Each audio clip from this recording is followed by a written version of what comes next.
एक बार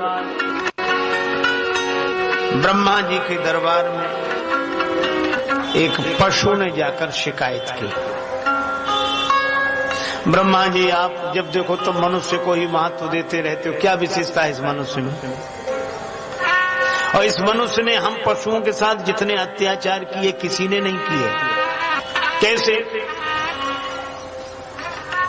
तो उन्होंने कहा कि देखो, आपने घोड़े की पीठ पर एक आदमी की सीट बनाई,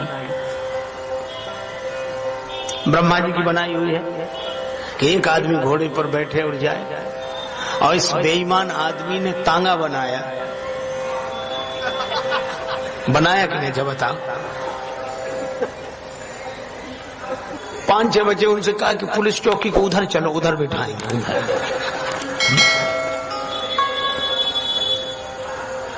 एक आदमी की सीट और इतने बिठाए।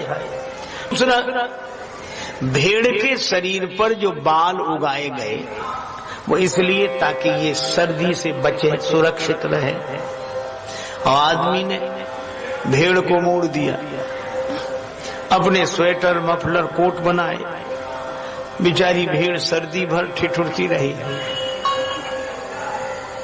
ये अत्याचार है।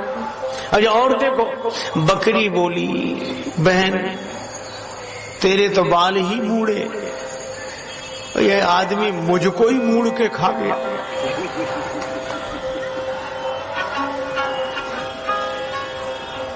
क्या हरी पशु कभी घास नहीं खा सकता, उसके दांतों की बनावट, शेर कितने ही दिन का भूखा हो घास नहीं खा सकता, और घास खाने वाला पशु कभी मांस नहीं खा सकता, उसके दांतों की बनावट उस तरह है। एक आदमी ऐसा है, चाहे जो खिला ले, घास मांस चाहे ऐसा है। तब ब्रह्मा जी से ये शिकायत, बाबा हाथी का तन क्यों नहीं, और कोई शरीर क्यों नहीं? ब्रह्मा जी ने कहा कि देखो ऐसा है, तुम लोगों की शिकायत तो जायज है, पर हम आदमी को भी बुला लेते हैं। तो हम मनुष्यों की ओर से एक प्रतिनिधि गया ब्रह्मा जी के यहाँ, और उधर सब पशु पक्षी। तो ब्रह्मा जी ने कहा कि भाई आदमी आ तो गया है, इसकी विशेषता इसलिए है कि और लोग टैं भैं चैं भैं बोलते हैं, लेकिन आदमी बोलता है तो बोली बड़ी अच्छी, स्वर बड़ा अच्छा। कोयल सामने आ गई, जब कोई आदमी सुर में बोलता है तो कहते हा क्या कोयल की तरह कूक रहा है। तो ये विशेषता पशुओं से उधार ली कि नहीं, बताओ? सुंदर बोले तो कोयल की तरह, ये बात तुम्हारी नहीं चलेगी। तो मनुष्य बोला कि हम कपड़े अच्छे पहनते हैं। तो हिरण ने कहा तुम्हारे कपड़ों का रंग उड़ जाता, हमारे कपड़े देखो, शरीर का चर्म देखो, इसको उतार उतार कर तुम अपने कपड़े बनाते हो। अच्छा, ये भी बात नहीं चलेगी, नहीं चलेगी। हम मकान अच्छे बनाते हैं, तो बया पक्षी बोला कि तुमसे बढ़िया मकान तो हम बना लेते हैं। तो मनुष्य ने कहा कि हम बलवान हैं। तो शेर दहाड़ मार के सामने आया कि हमसे ज्यादा बलवान नहीं हो सकते। मनुष्यों में जब कोई बलवान होता है तो कहते क्या शेर की तरह चला आ रहा है, शेर की तरह। कभी किसी शेर से किसी ने कहा क्या आदमी की तरह चला आ रहा है। आप सोचो, तो ताकत भी शेर की तरह, बोली कोयल की तरह।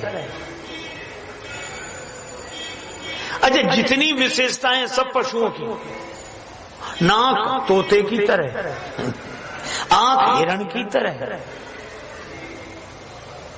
सब उदाहरण। हमें लगता है इस आदमी में आदमी का है क्या। तो आदमी परेशान हो गया, कहने लगा मैं सबसे ज्यादा चालाक हूं। तो कौवा सामने आया, हमसे ज्यादा चालाक नहीं हो सकते। तो आदमी हैरान हो गया, आदमी ने कहा हम सबसे ज्यादा मूर्ख हैं। अब ठीक है, तो गधा सामने आ गया, हमसे ज्यादा मूर्ख नहीं हो सकते। जब कोई मूर्ख होता है तो कहते हैं आदमी नहीं गधा है, चालाकी हो तो कहते आदमी नहीं कौआ है, सारग्राही हो तो कहते आदमी नहीं हंस है, बलवान हो तो शेर है, सुंदर बोले तो कोयल की तरह, नाक तोते की तरह, नेत्र हिरण की तरह। ब्रह्मा जी ने कहा इनमें तुम्हारी पशुओं से कोई जीत नहीं है। फिर ब्रह्मा जी यह क्यों कहा गया, बड़े भाग मानुष तन पावा। ब्रह्मा जी ने कहा इसलिए क्योंकि इसे जो शरीर मिला है साधन धाम मोक्ष कर द्वारा, साधन धाम मोक्ष कर द्वारा, पाई न जेहि परलोक समारा, पाई न जेहि परलोक समारा, पाई न जेहि परलोक समारा।